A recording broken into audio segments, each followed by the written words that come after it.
The following is a paid program. WOR's airing of this program constitutes neither an endorsement of the products offered or the ideas expressed. Here's Dr. Gil Lederman, New York's only Harvard-trained, triple-board certified radiation cancer doctor. If chemosurgery or radiation isn't working or isn't tolerated, when cancer and its pain and symptoms aren't getting better, seek a fresh second opinion at Radiosurgery New York's Urgent Cancer Consultants for innovative, custom-tailored cancer treatment. See our experts within one business day because we know your time and your life are precious. Our goal is proper diagnosis and effective, non-invasive outpatient treatment. Decades of leadership, first in New York with brain radiosurgery, first in America with body radiosurgery for cancers of the brain, body, and prostate, all custom-tailored for you. Call 212-CHOICES, 212-CHOICES for a prompt appointment and free booklet DVD. Super convenient, 38th and Broadway, with most insurances, Medicare, Medicaid accepted. You're next at Radiosurgery New York. Just call 212-CHOICES, 212-CHOICES.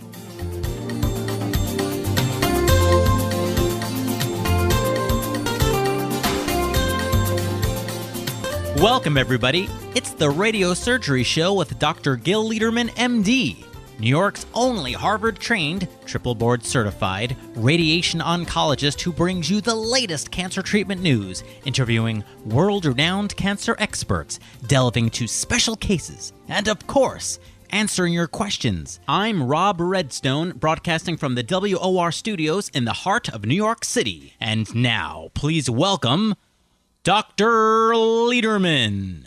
Hi, good evening. It's Gil Lederman. This is our fifth unique radio show hour of the weekend. So you're welcome to listen to us every Saturday on WABC at 5 to 6, and then WOR from 1:30 to 2:30, 3 to 4 a.m., 6 to 7 a.m., and finally tonight, 9 to 10 p.m. We have Ed and Noah in the control panel. They're the experts who run this show and studio. And if you have questions or concerns, you're welcome to call us. We're live. We're at 1-800-321-0710, 1-800-321-0710. And again, my name is Dr. Lederman from Radiosurgery New York. And our goal of the show is to provide information to help you have a better life and a healthier life. I wanted to start out with a news article that was in the press that looked at this chemical resveratrol, which is in red wine and dark chocolate, and we've all kind of come to believe that a little red wine is going to help us. Well, actually, there's a study, believe it or not, that looks at the so-called or the possible benefits of resveratrol. And there was an article by Melissa Healy in the science section of the New York Times, and she quoted this study from JAMA, which is the Journal of the American Medical Association, so it's a very prestigious journal.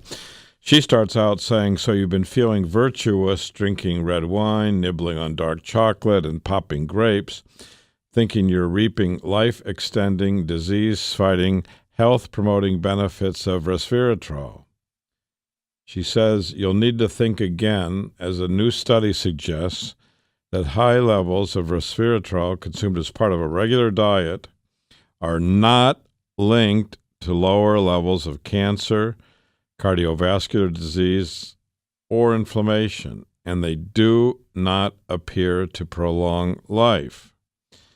So I know this might upset a lot of you, but let's look at the facts, and that's what we're here for, the facts. And if you have other facts, not opinions, but facts, please show them to me, because we deal with facts. So the latest research looked on this chemical, and it was conducted on the senior population of 2 villages in Chantilly region of Italy. Well, Chantilly region of Italy, you can imagine there's lots of red wine drinkers. There were 783 men and women aged 65 and older, whose health and resveratrol intake was tracked between 1998 and 2009. So 11 years, and it was published Monday in JAMA, Internal Medicine. Fewer than 1% of the study population took vitamins, minerals, or herbs, so it didn't interfere with the study. And as might be expected in Chantilly area of Italy, wine drinking areas, red wine was a regular feature in most people's daily diets. So in the 783 men and women, over a third of the people died during the 9 years. 27 of those were healthy and they developed cardiovascular disease, and 4.6 developed cancer. But, here's the big but, and I quote her study, her report, but whether a study participant consumed high levels of resveratrol or none at all, the study revealed no differences in the rate of cancer, cardiovascular disease, death, or inflammation. So, wow, if you like red wine, I guess you're going to keep on drinking red wine, but it may not be buying you the health benefits that you think. And Dr. Sinclair from Harvard said that the Chantilly study certainly casts doubt on a central tenet of the French paradox. That is that resveratrol and red wine consumed by French has kept cardiovascular disease low in a country where saturated fat is plentiful. So, of course, Americans are already spending $30 million a year on resveratrol supplements, ranging in potency from equal of a few red glasses of wine to doses that are hundreds of times greater. The dietary supplements may be ineffective at prolonging life or may not be even safe, which we've talked about on earlier shows. He went on to say there is no data concerning the safety in high doses or for long-term supplementation in older people who are often taking multiple medications. So it's new news, it's headline news, and why do we talk about it? Because it may help you live. And if you can't get a benefit from it, you may not want to waste your time and money on that. I want to talk about cases. Cases tonight. A lot of cases and a lot of news reports. Again, if you have comments, you're welcome to call us. As I said, Noah and Ed are in the control booth at WOR. My name is Dr. Lederman from Radiosurgery New York. We're a private cancer treatment center, which means you're our boss, not the drug companies, not the surgeons, not the others. And we're there for you, which we'll talk about in a few minutes. I want to talk about a man who came in, a 59-year-old man who came in with flank pain. And, you know, a lot of patients come and they have diagnoses that are unproven. They had flank pain and they come in and they said, I had sciatica or I had kidney stone or I had this or I have that. But the one thing that's missing is proof. And this man came in on the 28th, so just a few days ago. His doctor worked him up. He had flank pain. He was suspicious. He also lost weight. He lost 20 pounds. And he had a CAT scan of the abdomen and pelvis, and the CAT scan showed a large mass in the kidney that was consistent with a kidney cancer. Now, the usual treatment is removing the kidney or part of the kidney. The patient usually goes to the urologist, and parts of the kidney are removed, or in fact, even all of the kidney removed.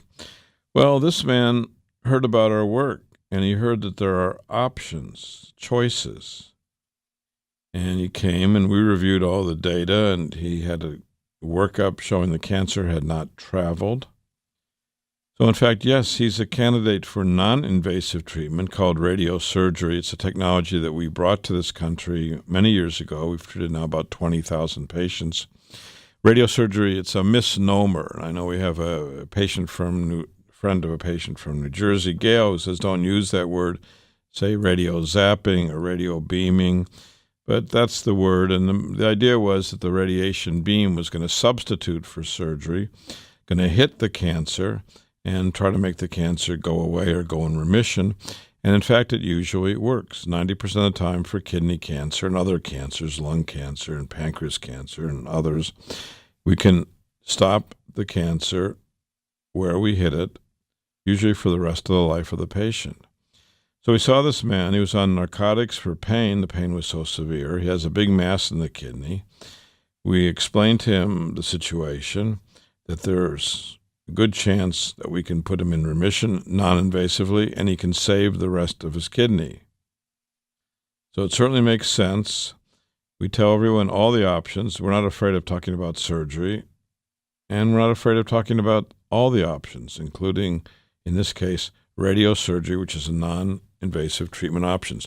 By the way, my son just looked at the data for kidney cancer metastatic to the lung, and many patients, unfortunately, have kidney cancer that travels to the lung, and other cancers too, like breast cancer and lung cancer and colon cancer and sarcomas, so many. And the metastasis rate in the lung with successful outcome where we target the cancer, right now, current data, according to Gil Lederman, is 94%. And that data is going for a presentation at a big national cancer meeting. So I applaud him for his great work. And for patients who are interested in kidney and other cancers, please feel free to give us a call, or really best yet is to make an appointment so we can review all the data and your situation in detail. And speaking of treatment of metastasis, I want to speak about a woman, an 86-year-old woman, black woman from French-speaking from the islands, who had, that's always good in cancer, had metastatic breast cancer. She had about 5 spots in 2013, and we treated them over the course of the year. Each spot usually gets 5 treatments. Each treatment's about 15 minutes. People come in, get a treatment, and go home or go to work or go to lunch. Usually it's very well tolerated. So we treated her spots of cancer, metastatic, stage 4. So some people think, oh, it's stage 4, you can't do anything, you can't help. But listen to this. She's now come in for the second PET scan in a row, negative. The cancer has been successfully treated, and she's in remission. So there's a woman, 86, metastatic breast cancer, multiple spots, treated with radiosurgery, in remission. Not only now, but she's been in remission since last year. So she'll be back usually every 3-4 months. We get a repeat scan. She's on no treatment, no chemo, no surgery. Just we used focused beam radiation last year, and she's in complete remission. So congratulations to her, and especially to her sons. Her sons are physicians, and no one ever told them about radiosurgery. They were a little upset. They had to find out for themselves as physicians about radiosurgery for their mother with stage 4 breast cancer, now in remission. We're going to hear a word for some new voices talking about radiosurgery, and then we'll be back to take your questions. You can call us if you wish at 1-800-321-0710. We're at the WOR studio live in Manhattan, 1-800-321-0710. And be right back. For cancer treatment, most prefer effective, non-invasive, well-tolerated outpatient therapy. With Dr. Lederman, the radiosurgery pioneer, that's our goal, too. He's first in America, first in New York, first for you with body radiosurgery. We hit your cancer with no cutting, no bleeding. Dr. Lederman has decades of experience with primary and metastatic large or small cancers from head to toe. Cancer treatment with possibly a second chance for you, even if chemo, radiation, or surgery didn't work or isn't tolerated. Our goals are best results and quality of life. Meet Dr. Lederman to hit the cancer. For a free booklet DVD called 212 Choices, 212 Choices for a fresh second opinion. Most insurances, Medicare, Medicaid, accepted. Not only super convenient, super. Broadway and 38th in Manhattan. To hit your cancer, see Dr. Lederman. 212 Choices. With Dr. Lederman, the best prostate cancer treatment is custom tailored for you. Each man with prostate cancer is unique and seeks the best results based upon PSA, Gleason score, and stage. That's why Dr. Lederman's custom tailored prostate cancer treatment is most logical. Not every man should get the same treatment. Dr. Lederman's custom prostate cancer treatment is all outpatient. Our goals are your best results, avoiding radical surgery, maintaining your sexual and urinary function, and your life. Most insurances, Medicare and Medicaid accepted. Call Dr. Lederman at 212-CHOICES, 212-CHOICES for a fresh second opinion and free booklet DVD.